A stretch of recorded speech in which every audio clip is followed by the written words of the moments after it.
I think Stranger Things is the best thing that's ever happened to Netflix. Hi, welcome back to the channel. Today on the channel, we're going to be talking about the 5th and final season of Stranger Things and this is going to be a part 1 video. So give this video a thumbs up, guys. Consider subscribing if you are new. Happy holidays. It is officially December. Stranger Things season 5 is finally here. The first 4 episodes has finally been unveiled.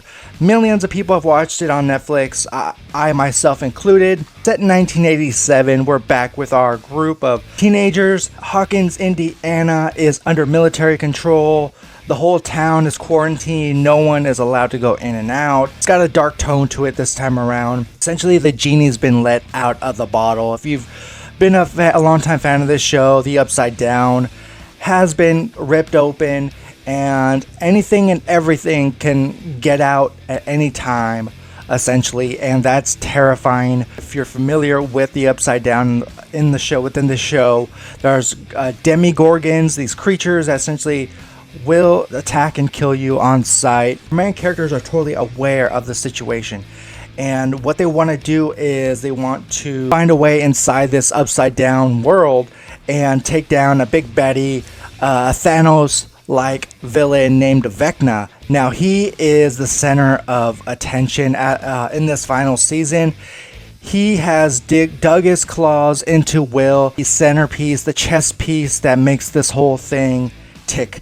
If you go back to season 1, Vecna was pretty much responsible for the disappearance of Will Byers. This kid has been through so much emotional and physical trauma. Noah Snap here, he does excellent work here as Will. You can tell this kid's been on eggshells for years. What this show allows him to do is really express how he feels, and the rest of his friends feel that ripple effect. Now, Eleven's the other chess piece that has what it takes, has supernatural power, psychic abilities to that makes her unstoppable essentially. She's willing to go full Terminator here and take down this Vecna once and for all. Will is essentially connected to Vecna, so there's times in this show where we see visions of what his ultimate plan is. We also have some supporting characters we've seen all along in the show. You know, Winona Ryder plays Will's mom.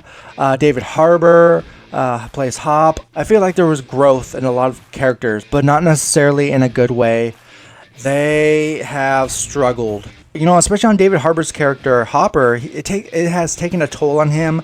He's taken in Eleven. Her situation is really dire because the military is not only in Hawkins, but they want to hunt Eleven down and take her in and experiment her because she's a freak. But that's not how her friends and Hopper see her. They see her as, you know, a young teenage girl who wants to move on with her life. It's a sad situation, but it's what Stranger Things is all about. Now, if you ask me today, is this show still magical after 5 seasons? I'm not gonna lie, I think it's lost some magic. And every time the show introduces a new character, it's like, I don't care. There's something off about season 5 right now. Maybe it's just me. Maybe it's like where they're pulling, you know, ideas out of a magician's hat. I don't know. There's just some of the side plots don't feel as strong.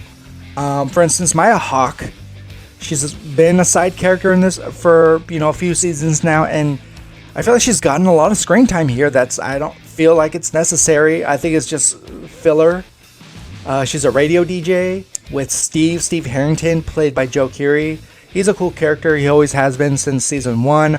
You know, he's her sidekick. They're Batman, they're Robin. There's something about her character that's become more and more of an annoyance to me. Yeah, this season this is it. This is the season that takes the cake. She's really annoying, very smart, very humorous. And when it comes to Eleven and Hopper, there's nothing new there. Their relationship is strict. You know, you can't go here, you can't go there. You got to stay in my sight, and Hopper makes that very clear. You know, since he took her in, keeping her out of danger, keeping her away from Mike.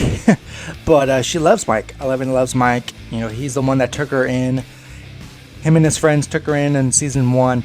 But yeah, she's definitely grown. She's definitely shined.